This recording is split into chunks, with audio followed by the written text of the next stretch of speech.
বিধানসভা সমষ্টিৰ ৮২টা আমাৰ নামঘৰ, তাৰপিছতে আমাৰ বাথৌ থানচালি আৰু আমাৰ ব্ৰহ্ম থানচালি আৰু আমাৰ মাৰৈ ঘৰ ইত্যাদি বিভিন্ন উপাসনা মানে স্থলীক আমি আজি আনুষ্ঠানিকভাৱে এটি আৰ্থিক সাহায্য প্ৰদান কৰিছোঁ।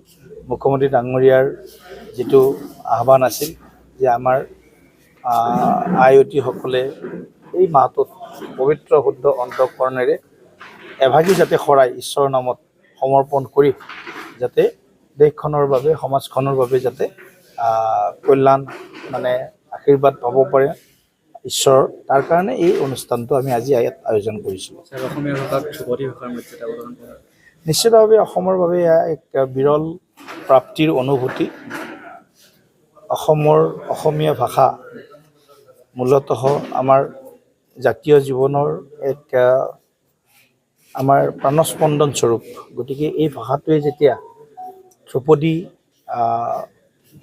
শ্ৰেণীত যেতিয়া স্বীকৃতি পালে, সেইটো আমাৰ সকলোৰে বাবে আনন্দৰ বতৰা। আৰু মাননীয় প্ৰধানমন্ত্ৰী ডাঙৰীয়াই অন্য আৰু 5টা ভাষাক একেলগে এই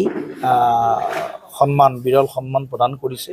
গতিকে আমাৰ যি সাহিত্য ৰস, আমাৰ সংস্কৃতি, আমাৰ ধ্ৰুপদী কলা, এই গোটেই কথাখিনি আমাৰ অসমীয়া ভাষাটোৱে স্বীকৃতি পোৱাৰ লগে লগে ৰাষ্ট্ৰীয় প্ৰেক্ষাপটত এক অন্যতম গুৰুত্ব লাভ কৰিবলৈ সক্ষম হ'ল। প্ৰধানমন্ত্ৰী ডাঙৰীয়াক বিশেষভাৱে ধন্যবাদ দিছোঁ আৰু নিৰলসভাৱে মাননীয় মুখ্যমন্ত্ৰী ডাঙৰীয়াই এই বিষয়টো নিজেই ব্যক্তিগতভাৱে চোৱা চিতা কৰি আছিল। গতিকে তেখেতকো মই আজি আন্তৰিক ধন্যবাদ